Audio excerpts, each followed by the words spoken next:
Mismanagement of public funds. In recent years, there has been a trend among businessmen and lawyers to enter politics with the sole aim of becoming billionaires with public funds and opening doors for their counterparts who are doing money laundering.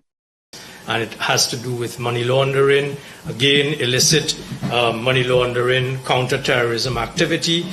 While this move into politics may seem like a positive one, the truth is that many of these individuals have ulterior motives, and the consequences of their actions can be devastating for the people they are supposed to serve.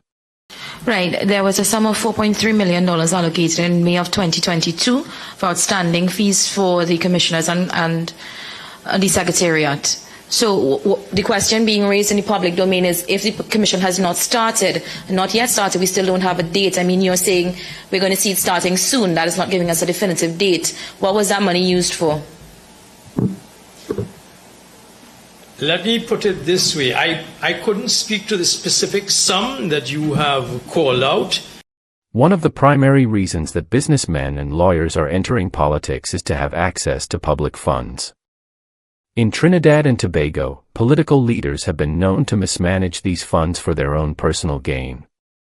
Is there any inkling of political involvement in the disappearance of this file? I would not want to comment on that at all.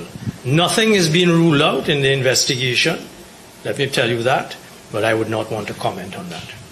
This has led to a lack of essential services and a poor quality of life for the citizens. Mismanagement of public funds has far-reaching consequences. It can lead to a lack of basic necessities, such as clean water, electricity, and healthcare. In some cases, it can also lead to the deterioration of infrastructure, including roads, bridges, and public buildings.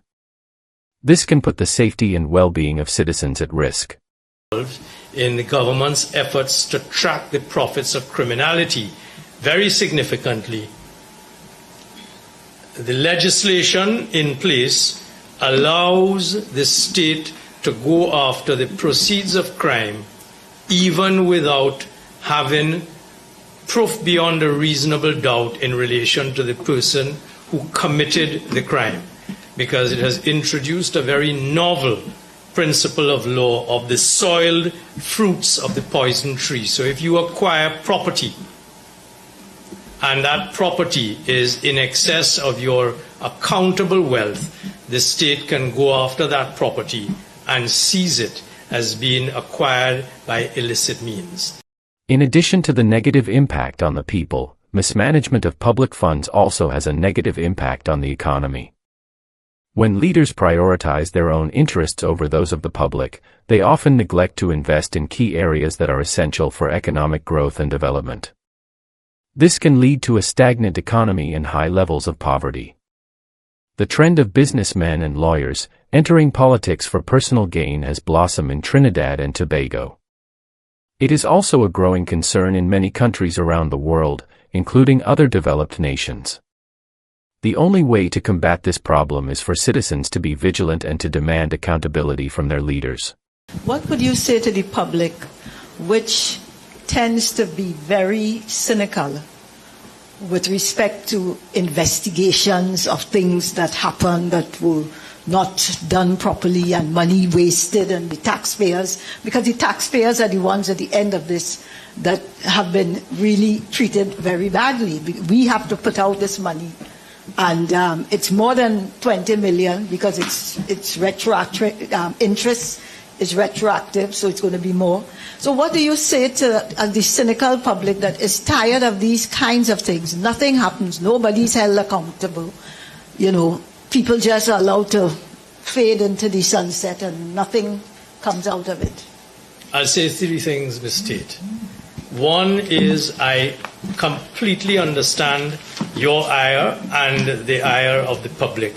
What you have said is one of the main reasons why, and I will say this quite honestly, I rushed to have this media conference because I recognize that the public is due some explanation, as inadequate as my explanation at this point might be. So that's the first thing I say. I understand, and I can associate with the sense of outrage that the public must feel.